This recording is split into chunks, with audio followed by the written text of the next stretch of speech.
इस press conference में हमारे साथ Congress party, CPI, CPM, Bhakpa Male, Congress party और आरजेडी के सभी यहाँ नेता और प्रिंट इलेक्ट्रॉनिक मीडिया के हमारे जितने साथी हैं, सभी लोगों का स्वागत है। सबसे पहले मैं बड़ा विनम्रता से हाथ जोड़ करके, नतमस्तक हो करके बिहार की जनता को धन्यवाद देना चाहूँगा। और आप सब लोग जानते हैं कि चुनाव का फैसला आया है, जनता ने अपना फैसला सुनाया है और चुनाव आयोग ने अपना नतीजा सुनाया है। जनता का फैसला महागठबंधन के पक्ष में है, चुनाव आयोग का नतीजा एनडीए के पक्ष में है। आप सब लोग ये समझ सकते हैं कि जनता का जो जनादेश है और जो नतीजा इलेक्शन कमीशन का है, नतीजे और फैसले का बड़ा अंतर है। फैसला हमारे पक्ष में और नतीजा उनके पक्ष में। ये कोई बिहार में पहली ऐसी कोई घटना नहीं है। 2015 में महागठबंधन जब बना था तो वोट जो है, जनादेश जो है, वो महागठबंधन के पक्ष में था, लेकिन चोर दरवाजे से बीजेपी सरकार में आई, जो कि बीजेपी के जनता का जो आदेश था कि बीजेपी को विपक्ष में रहना। लेकिन बिहार के मुख्यमंत्री लालच में, लोभ में या डर के कारण, या आप कह सकते हैं बीजेपी ने हाईजैक कर लिया। बीजेपी की सरकार रही, कहा जाता है डबल इंजन की सरकार, लेकिन पूरे चुनाव में हम लोगों ने जो सही मुद्दा था, जो जनता का मुद्दा था, चाहे सरकारी नौकरी रोजगार के सवाल पे, गरीबी, भूखमरी, पलायन, मजदूर, किसान, शिक्षा, चिकित्सा, या आप कह सकते हैं नियोजित शिक्षकों की जो समान काम समान वेतन, या स्वयं सहायता समूह के मानदेय की बात रही हो, नौकरी की बात रही हो, उसको लेकर के हम लोग बड़े सकारात्मक रूप से हम लोगों ने मुद्दा बनाया। और मुझे खुशी है कि जनता ने हम लोगों का साथ दिया और उस मुद्दे पे चर्चा हुई। और मैं अभी भी कहना चाहता हूं कि देश का, बिहार का ही नहीं बल्कि देश का युवा, मजदूर, किसान, स्वयं सहायता समूह, जीविका दीदी हो, आंगनबाड़ी हो, आशा वर्कर हो, विकास मित्र हो, नियोजित शिक्षक हो, जो हमारे श्रमवीर रहे हो, आज सब लोगों में आक्रोश है। आक्रोश इस बात का, धन बल छल, धन बल छल। एक तरफ देश के प्रधानमंत्री, बहुत ही शक्तिशाली प्रधानमंत्री, और एक बिहार के मुख्यमंत्री, तमाम पूंजीपति एक तरफ रहे, जोड़ भाग गुना सब कुछ करने के बावजूद भी इस 31 साल के नौजवान को रोकने में नाकाम रहे। तब जाकर के जो बीजेपी का जो प्रकोष्ठ है, आप प्रकोष्ठ भली भांति समझ सकते हैं कि बीजेपी का प्रकोष्ठ कौन है।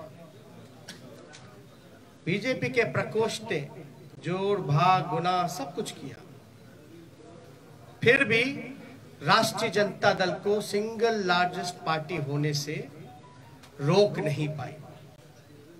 और महागठबंधन के सभी साथियों ने एकजुट होकर के हम लोगों ने मुद्दे की चुनाव पर हम लोग चुनाव लड़ने का काम किया। और आप जानते हैं कि ये मुद्दा, कुछ लोगों ने असमर्थता जताई कि नौकरी नहीं दी जा सकती, जो कि डबल इंजन का चेहरा है। जो लोग बड़े बड़े दावे करते थे कि चेहरे का कमाल है कि राष्ट्रीय जनता दल को हमने कहां से कहां पहुंचा दिया, आज देखिए उनका चेहरा तीसरी नंबर पे चले गए। तीसरी नंबर पर नीतीश कुमार जी, साफ तौर पे ये समझ लें, भाजपा के लोग साफ तौर पे ये समझ लें, ये जो जनादेश है ये बदलाव का जनादेश है। अगर थोड़ी सी भी अंतरात्मा नैतिकता नीतीश कुमार जी में बची होगी तो ये जो कुर्सी पर बैठने का जो शौक है, जोर तोड़ भाग गुना करके जो बैठने का शौक है, कहीं ना कहीं से उनको जनता के इस फैसले का सम्मान करते हुए कुर्सी से हट जाना चाहिए। और कुछ लोग भले ही कुर्सी पर बैठे, लेकिन महागठबंधन और हम लोग जनता के दिलों में बैठे हुए हैं। जनता, बिहार की जनता हम लोगों के साथ है। और बड़ा आश्चर्य की बात है, अभी तो हम लोग धन्यवाद यात्रा भी निकालेंगे, क्योंकि हमारा स्पष्ट मानना है कि हम जीते हैं, हम हारे नहीं हैं, हम जीते हैं। पहली बार देश के किसी विपक्ष ने एक एजेंडा सेट किया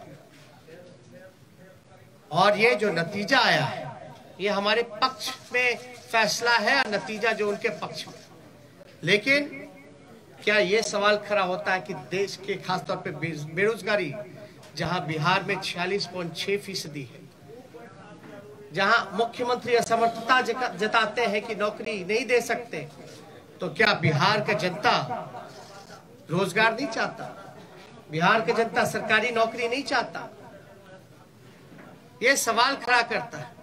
और हम लोग तो धन्यवाद यात्रा में भी जल्दी ही जाएंगे, लेकिन सरकार में अगर जो लोग छल कपट धन बल के कारण जो लोग बैठ रहे हैं, उनसे हम कहना चाहते हैं कि 4 दिन की ही चांदनी है, लेकिन अगर 19 लाख रोजगार, समान काम वेतन नियोजित शिक्षकों को, स्वयं सहायता समूह को अगर मानदेय, शिक्षा चिकित्सा अगर नहीं सुधरी जनवरी तक के महीने पर, तो हम महागठबंधन के लोग बड़ा आंदोलन करने का काम करेंगे। दूसरा पहलू, कुछ लोग बड़ा कहेंगे कि हार गए तो लोग रो रहे। नहीं, हम लोग रोने वाले लोग नहीं हैं, हम लोग संघर्ष करने वाले लोग, जनता के बीच रहने वाले लोग, सबको साथ लेकर के चलते हैं। जहां भी रहेंगे जनता की आवाज को बुलंदी से उठाते रहेंगे। लेकिन आप सब लोग देखिएगा कि आखिर कहां जोर तोड़ भाग गुना हुई। तो कुछ सवाल है, हम आपको counting of postal ballot papers की प्रक्रिया बता दें। काउंटिंग पोस्टल बैलेट में एक दिन पहले ही राष्ट्रीय जनता दल के पेज से एक वीडियो जो है एक जारी किया गया था, ठीक चुनाव से पहले। उस वीडियो में साफ तौर पे दिखाया था कि रात के अंधेरे में आरा में रात के अंधेरे में एक गाड़ी निकली, उस गाड़ी में पोस्टल बैलेट के बक्से निकले।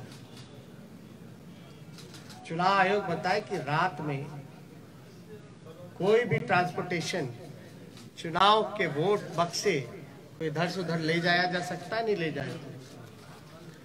और अगर आप इन्हीं के लॉस की बात करें इलेक्शन कमीशन का कि क्या प्रोसीजर होना चाहिए, counting of postal ballets paper 15.15.4 इनका पॉइंट है, उन्हीं का इलेक्शन कमीशन का। As per the requirement of Rule 54A of CE Rules 1961, the postal ballot shall be taken up for counting first at the returning officer's table.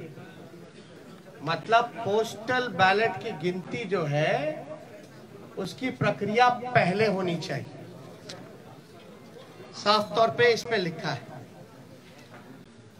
और under the law rule 54A of the conduct of the election rules 1961, the postal ballot papers are to be counted first.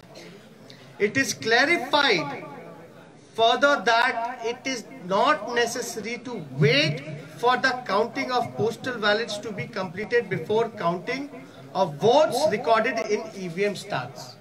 मतलब आपको जरूरी नहीं आप इंतजार कर सकें, आपको प्रक्रिया जो है समांतरण शुरू कर देनी चाहिए। वोटों की, पोस्टल बैलेट की वोटों की गिनती पहले ही शुरू कर देनी चाहिए। ये मेरा नहीं है, ये तो चुनाव आयोग का है।